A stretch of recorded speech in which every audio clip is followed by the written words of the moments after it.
Hi, everyone. Welcome to the beginning of Chapter 3 with Section 3.1. This is going to be the last chapter for this college algebra class that I'm doing these lectures for. If we were to ever do pre-calculus, we would do Chapter 4 in this book, but alas, we will stop here for now. So Chapter 3, 6 sections.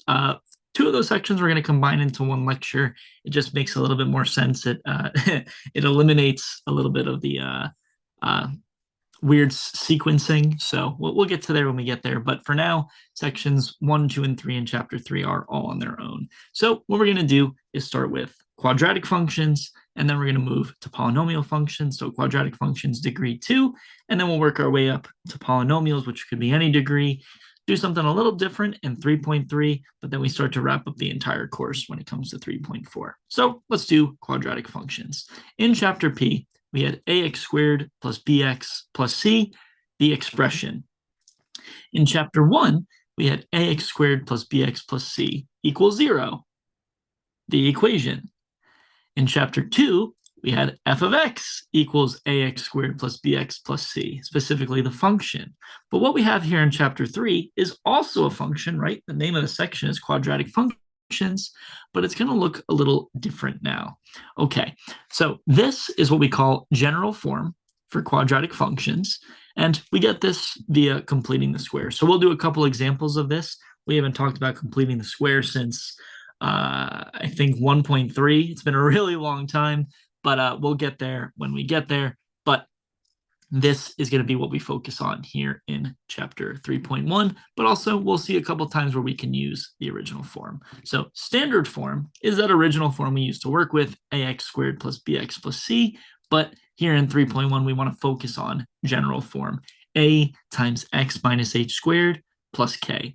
H is the horizontal shift, a is the stretch or compression and x-axis reflection, and k is the vertical shift. So all of these things would have been relevant when we did 2.7, when we did transformations, but we actually have specific meanings for some of these things now. Specifically, h comma k is going to be our vertex of the parabola. So we have a general idea as to what quadratics look like, right? They look like parabolas. They open up or they might open down, but the place where it changes from decreasing to increasing or increasing to decreasing is called the vertex. Now, the place where that vertex occurs in the function would be h comma k. Now, just want to stress this is minus h. If you have x minus h, h would then be positive. It's backwards, but for plus k, it is intuitive. So, right, go back to that, like the 2.7 stuff where we said intuitive for horizontal, not intuitive. Sorry, intuitive for vertical, not intuitive for horizontal. Okay, h, if we don't have it in this form, h in this form occurs at negative b over 2a. So let's say you're given standard form and you don't know what the vertex is. Here, the vertex is as simple as just reading it. But in standard form, the vertex would occur at negative b over 2 times a. Now, k, well, k would just be the value at h. So you can find the x coordinate of the vertex, right, the h coordinate, by doing negative b over 2a, and then you find its respective y value by just plugging in that h value into your function, right? X, y, that makes a lot of sense. X equals h we refer to as the axis of symmetry. I personally don't spend a whole lot of time with this, but it's actually a way that you could shortcut graphing quadratic functions, and I'll talk about it when we go to graph them. But in most cases, it's a little bit easier to talk about everything else. K is either the minimum or maximum value based on the value of a. So we saw in 2.7 that if a were to be positive, our graph would be a regular parabola. In that case, the value right at the bottom, the vertex would be a minimum, right? Here's your parabola. Well, we have a minimum value right here. And likewise, if a is negative, it reflects over the x-axis. And in that case, k would be the maximum value. So let's do some examples of converting to general form and converting to standard form. So general form is that a times x minus h squared plus k notation. So here's what we're going to do. We need to complete the square. We said in 1.3, completing the square, you don't ever have to do. It's one of those things that you could do if you wanted to use the square root property to solve equations, but odds are if you're in that situation, you're probably just going to go for quadratic formula anyway, since it works way more frequently and works way more consistently. So completing the squares says this. If for ax squared plus bx plus c, we are going to add and subtract b over 2 squared, because what that's going to do is help us get a perfect square term. So don't believe me right now, that's okay. So in this case, ax squared plus bx plus c, b is 6. So what we're going to add and subtract is b divided by 2, the whole thing squared. In this case, b is 6. So we are going to add and subtract 6 divided by 2 squared. And again, we have to add and subtract it. Well, if we add this thing and subtract this thing, well, they would just cancel out. So it's like we added 0. And we know that if we add 0 to anything, it doesn't change the value. Okay, well, we know that 6 divided by 2 is 3. 3 squared is 9. And now let's group these 3 terms together, because you might notice something about these 3 terms. You might notice that if we wanted to factor this, this is a nice perfect square factor. Okay, x squared plus 6x plus 9 is x plus 3 squared. And then everything on the outside, minus 9 plus 7, is minus 2. Okay, so we went from standard form to general form. And what we can do now is we can pull the vertex from this a lot quicker. You could do h equals negative b over 2a and then plug that value in, but that can be a lot of work. So now, since we've already converted, let's take the vertex from here. The vertex is always x minus h and then plus k on the outside. Well, normally it's x minus h, but here we have x plus 3. That means the x value of the vertex will be negative 3. Backwards for the x value. Kind of, again, think about the intuition part of 2.7. However, the y coordinate is, as you would expect, it is intuitive. So we would get negative 3 for x and negative 2 for y. Again, sign is backwards for x, sign is as it makes sense for y. X minus h is minus 3 since this is plus 3, and k is negative 2. Okay, so let's do another example of converting to general form. The one rule that we had when it came to completing the square is that if we were to complete the square, a needs to be 1. Well, a here is 5. So that means we don't have to complete the square, right? It's all over, we're done? No. What we can do is just take out 5 from the first 2 terms, right? Think about when we were completing the square in the last example, the only thing we were interested in was that middle term b. We don't even need to touch that plus 8. Okay, well, let's complete the square on the inside. B, the coefficient attached to x, is negative 4. So what we're going to add and subtract is negative 4 divided by 2 squared. We're going to add and subtract it on the inside of these parentheses. Okay, negative 4 divided by 2 is negative 2. Negative 2 squared is positive 4. So we're adding and subtracting 4. But what we're now going to do is we see this is our perfect square, but we have this extra minus 4 out here. We don't want that extra minus 4. What we can do is pull out this minus 4, but notice that this minus 4 is stuck inside this 5. So if we're pulling out negative 4, what we're really pulling out is 5 times negative 4. So be very careful about that. Okay, well, this is a perfect square. Here, 5 times 4 is negative 20. Perfect square, and combine everything on the outside. We get x minus 2 squared and negative 12. Pretty nice. And now we can get the vertex from this. Again, x minus h means that h is positive.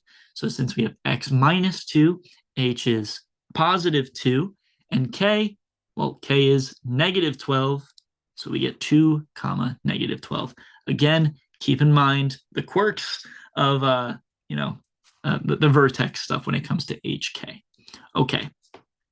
Let's do an example where we write a quadratic function in general form if we were given some information. So we're given the vertex here, and we want to find the the version of this quadratic function that has this vertex but passes through this point specifically. Well, what's really nice is this is kind of like writing linear equations. We're given 2 points and we just plug some information in. However, we're going to have to treat this a little different. Well, let's start with the vertex. Vertex is hk, so h is -3, k is 4. And the point that we're given is -4, 7. So x is -4, and f of x or y, right? F of x and y are interchangeable. F of x is 7. Well, general form for a quadratic equation is as follows. And notice, well, we have f of x, we have x, we have h, and we have k. The only thing that we're missing is this a.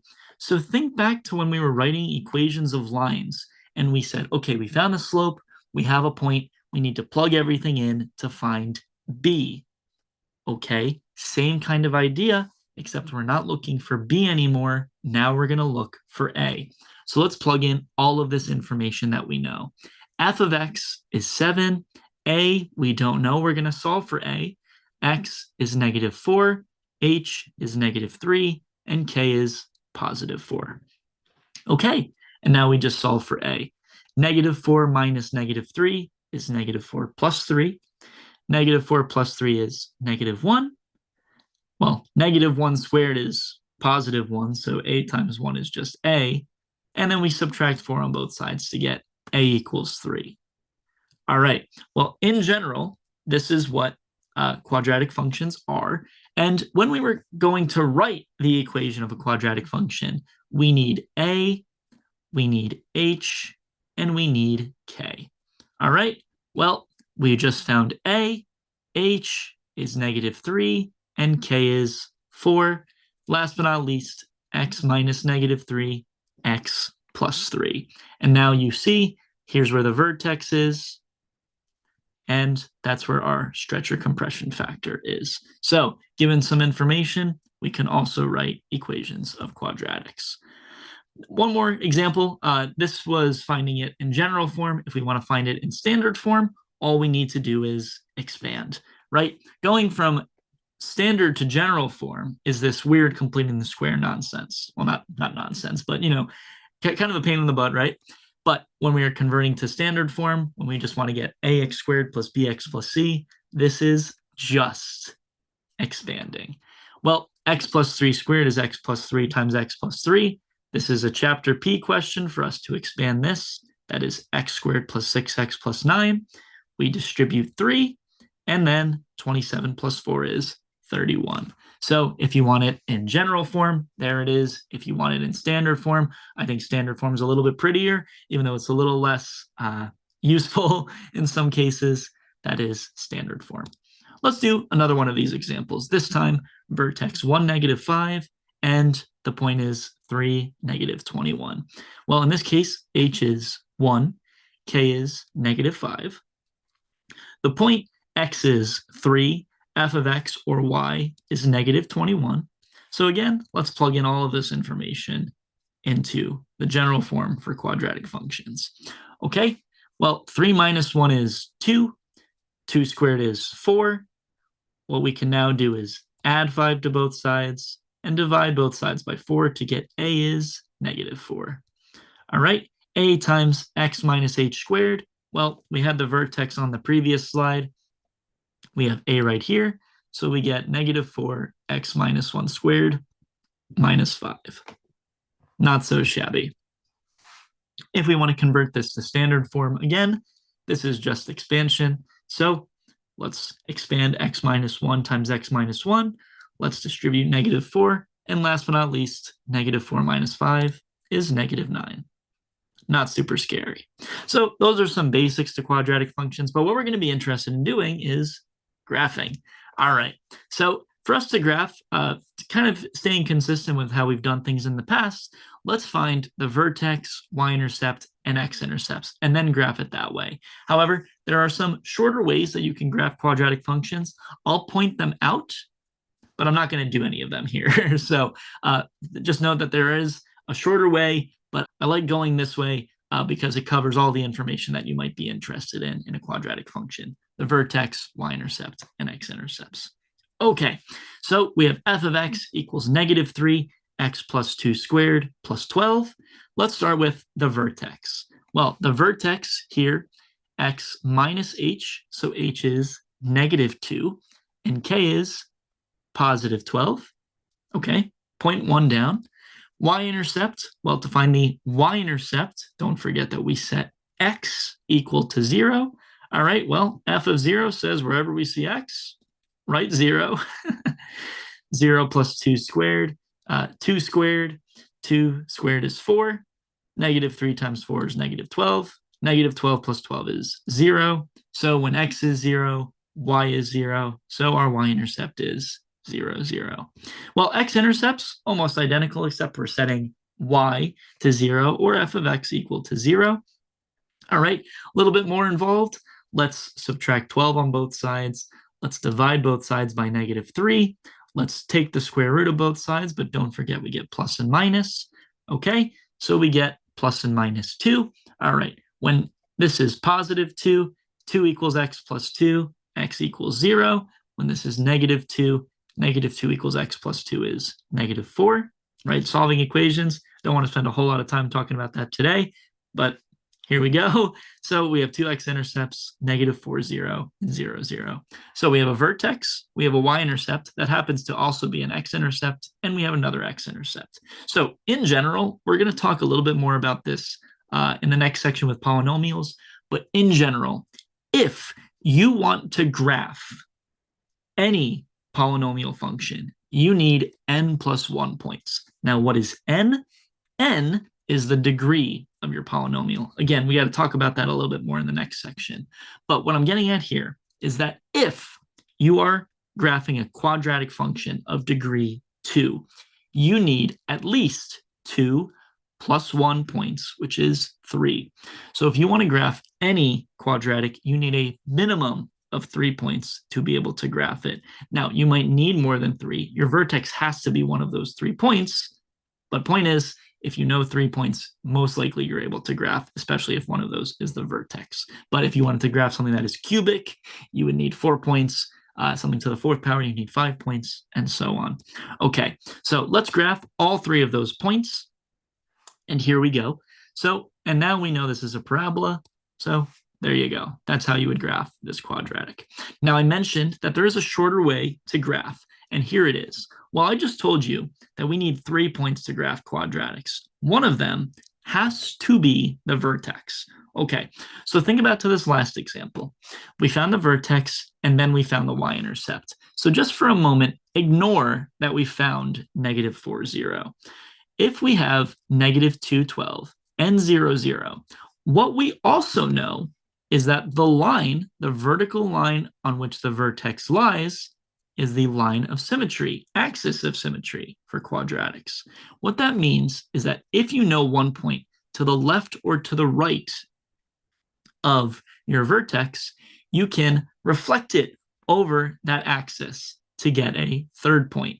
So what we could have also done is start with negative 2, 12, and 0, 0, and said, okay, 0, 0 is 2 points horizontally from the axis of symmetry. So that means it has an equivalent point 2 units to the other direction of your axis of symmetry. So 0, 0 takes 2 units to get to negative 2, 12. If you go another 2 units, it'll have a reflected point.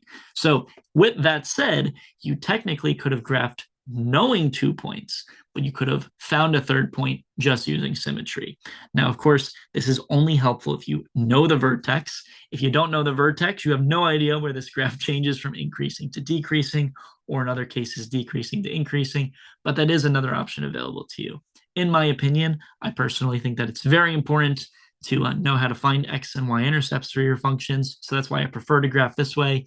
But again, that is a quicker way you are able to graph quadratics.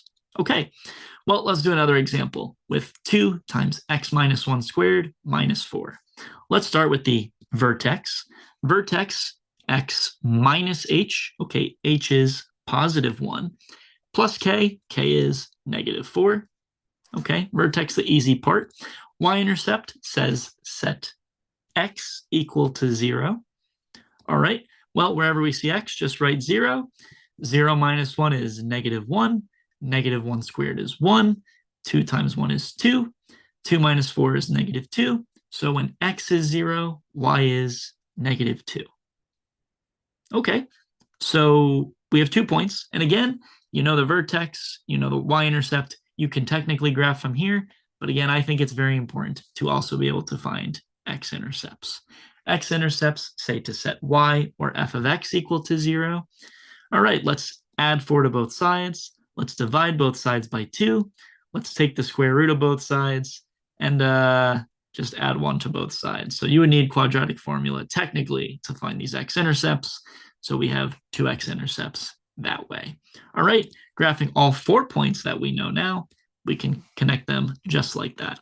So notice that we could have done this with just the 2 points. We could have done this with just these bottom 2 points, reflected 0, -2, over to 2, -2, and graph that way. But also always good use to find our x-intercepts. Okay, well, the last 2 examples we did were in general form, and now we're given one in standard form. Well, we need to convert to general form to be able to answer the same question, right? So let's start by converting to general form. Well, for us to complete the square, we need this a to be 2. So let's factor out 2 just from the first 2 terms. Here, let's complete the square. We're going to add and subtract 4 over 2 squared, right? B divided by 2 squared. 4 over 2 is 2. 2 squared is 4. Okay, we want to pull out this -4 because here we have the perfect square. Let's pull out this -4, but since this -4 is stuck inside this 2, we have to pull out 2 times -4. All right, 2 times 4 is 8. And now this is x plus 2 squared, and this is -18. Okay, and now we can answer all of the exact same questions. The vertex, x minus h, so h is -2, plus k, k is -18. Y-intercept, set x equal to 0. So f of 0, 0 plus 2 is 2. 2 squared is 4. 2 times 4 is 8. 8 minus 18 is -10. So our y-intercept is at 0, -10. X-intercepts, we're going to set f of x equal to 0. All right, let's add 18. Let's divide by 2. Let's take the square root of both sides. And now when this is +3, 3 equals x plus 2, x is 1. When this is -3, -3 equals x plus 2, x is -5. So our 2 x-intercepts right there. Plotting all 3 points that we found. Also, I forgot to plot the y-intercept. Y-intercept, I think, was 0, -2. Or no, what was it? 0, 0, -10. Right. My bad. All right, so plotting the 4 points that we knew, connect them. There you go. Or you could have also, found the 2 x-intercepts and graphed that way, but then it is good practice to know the y-intercept anyway. So there we go. However, I said we had to convert to general form first. But is that true? The answer is no. Okay, so what we're going to do is this. Instead of converting this to general form, we also know that the vertex occurs at h equals -b over 2a. ax squared plus bx plus c. Without needing to convert it all, we can find h via calculation. Okay, well, b is 8, a is 2, so 8 over 2 times 2, 2 times 2 is 4, 8 divided by 4 is 2, so the vertex occurs at x equals -2, or h equals -2. But we knew that from the last example.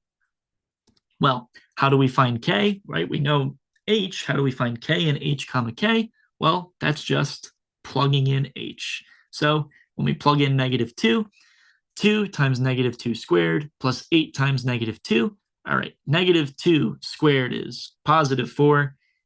Okay, +4, and then 2 times 4 is 8. 8 times -2 is -16. So this is -18. So our vertex is at -2, -18. Y-intercepts, we set x equal to 0. So plug in 0 into this standard form. Well, this one's even easier. This term is 0. This term is 0. Whole thing, just -10. So actually, in some ways, standard form could be easier as opposed to general form. X-intercepts, all right, set f of x equal to 0. And all right, well, this requires a little bit more work to solve because it's not in a nice factored version that we could just take the square root of both sides for. However, let's divide both sides by 2, right? All of these have are a multiple of 2. This we can factor, and then we get -5 and 1, just like we got before. All right, and look at that. We had all the exact same points that we had from doing it in general form. Okay, here's -3x squared minus 3x minus 6. So instead of doing this one via general form, let's just go right for keeping it in standard form. Vertex occurs at h equals -b over 2a. So b, ax squared plus bx plus c. B is -3. A is also -3. 2 times -3 is -6. Well, -3 over -6 is 1/2, but the extra negative on the outside makes the vertex occur at -1/2. Well, we don't love fractions. We would have gotten fractions doing it the other way too. So this isn't going to be super pretty, but we can find k by doing f of -1/2. And yeah, I'll trust you guys to do your fraction multiplication and addition. So the vertex is at -1/2, -21 over 4. Y-intercept says set x equal to 0. Okay, well, this is really nice because that's 0, that's 0. So it's just -6, 0, comma, -6. X-intercepts set the whole thing equal to 0. Let's divide everything by -3. And actually, this doesn't have any x-intercepts. So try doing it with quadratic formula, and when you get that, you end up getting 2 complex zeros. So in that case, there are just no x-intercepts. Okay, well, we're given only 2 points, but like I said, now that we only know 2 points, we could take this point, reflect it over the axis of symmetry, 1/2 of a unit to get to here, another 1/2. We would get a, oh, just kidding. This was the vertex. So take this point, reflect it over this axis of symmetry, and you would get this point right here to also be -6. So that's graphing. Some more basics. We're just going to wrap up the section here. The domain of all quadratic functions, there's no point that you could plug in an x and get something undefined. So the domain is all real numbers. The range is dependent on the value of a. So if a is positive, that means your parabola opens up. That means all of your y values are your k to infinity. But if your parabola opens down, then your range is -infinity up to k. Your parabola looks like a cup if a is positive and a hill if it is negative. We saw that in the examples, but it's a good way of checking your work if you know what a is. If your a is bigger than 1, the absolute value of a is bigger than 1, that means your graph gets a little bit sharper, a little bit narrower. But if it's a fraction between 0 and 1, it gets a little wider. And then, just throwing this out there, there's a ton of physics applications when it comes to quadratic functions, right? Physics is very, very broad. However, usually the first chapter of physics when you take a basic physics class is kinematics. Even before kinematics, you might just do, you throw a ball off a cliff, and when does it hit the water? How fast is it hitting the water, stuff like that. And you'll deal with quadratics a ton when you are doing information like that. So just throwing that out there. So that's the end of 3.1. 3.2, we're going to get into in the next section, but that's the end of 3.1. We're just going to go from degree 2 to any degree and talk about all of the information associated with polynomial functions. Okay, so with that said, I will see you in 3.2. Bye. Hi everyone, thank you so much for watching. I hope this lecture helped and that you learned something. Just wanted to give the brief disclaimer that this lecture for this section is based on and adapted from the section in College Algebra and Trigonometry, the 4th edition by J.S. Ratty, Marcus McWaters, and Leswowska-Zerpek. So just wanted to give that disclaimer. I'm not affiliated with any of the authors. I'm not affiliated with Pearson, the publisher. This is entirely a presentation and lecture I created based on the book. So thank you so much for watching, and see you in the next section.